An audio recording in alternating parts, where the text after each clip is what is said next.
If you've used an operating system like DOS or Windows, you've probably come across terms like the A drive and the C drive and the D drive and the P drive and J and P and Z and the rest of them. And I'm sure you're probably even fairly confident as to what those designators actually mean.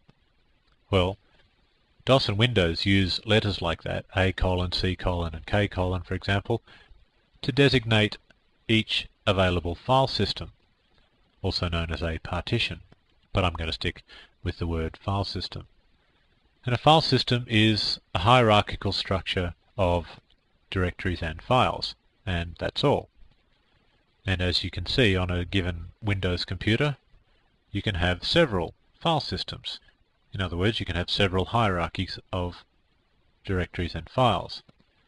Some of them might be your floppy disk. Then you've got your hard disk or disks, a CD-ROM drive or two perhaps, and you may even have network drives.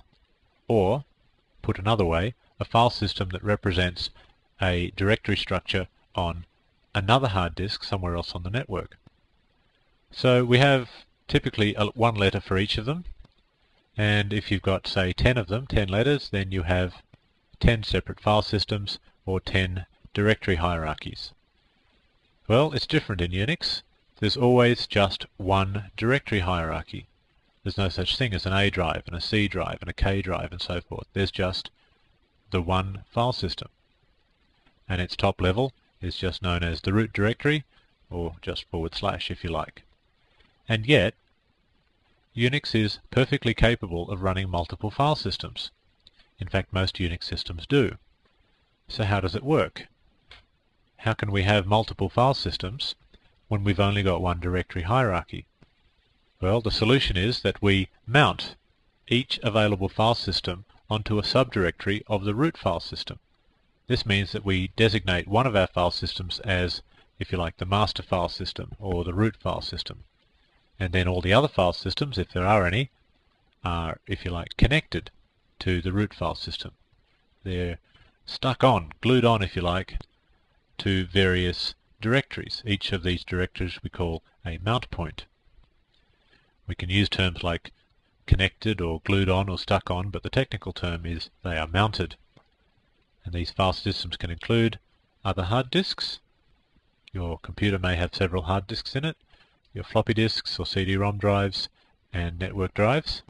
Each of these is connected to the root file system.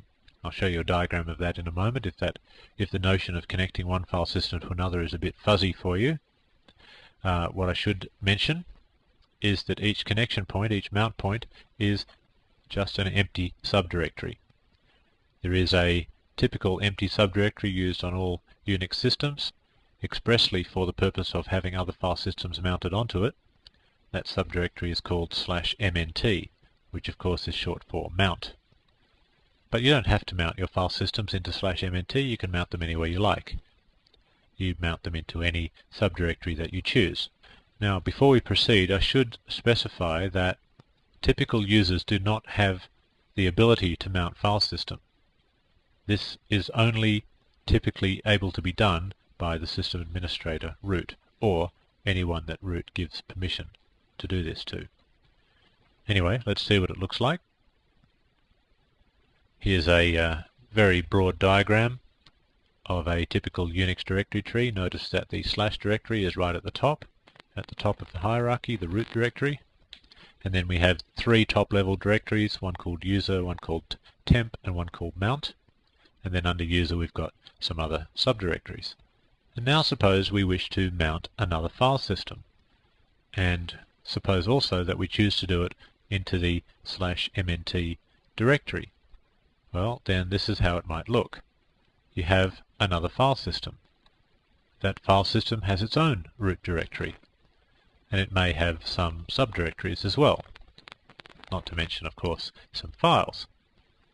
And when you perform the mount command, what actually happens can be demonstrated as follows.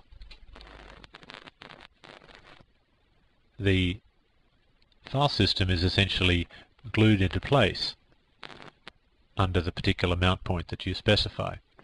So, whereas before you connected the smaller file system, you might have referred to one of its subdirectories in this example as, say, /source or /library.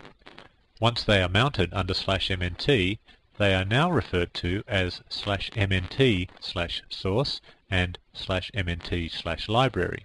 And all the users on the Unix system can be totally oblivious to the fact that all the files and subdirectories under /mnt/source or whatever have actually come from a completely separate hard disk, or perhaps even from a completely separate computer in the case of a network drive. On a typical Unix computer you may find 5 or 6 or anything up to 20 perhaps file systems mounted at various points on the file system, and nobody except the system administrator needs to pay particular attention to which directories are mounted and which ones are not. So you might think that you're accessing a file on one particular computer. You might think, well, I'm just accessing this file which is on the hard disk of that computer, when it's actually on a hard disk of a completely different computer, or it could even be on a CD-ROM drive or something else. There are ways to tell, of course, what file system you're working on and where that file system came from, and I'll show that to you now.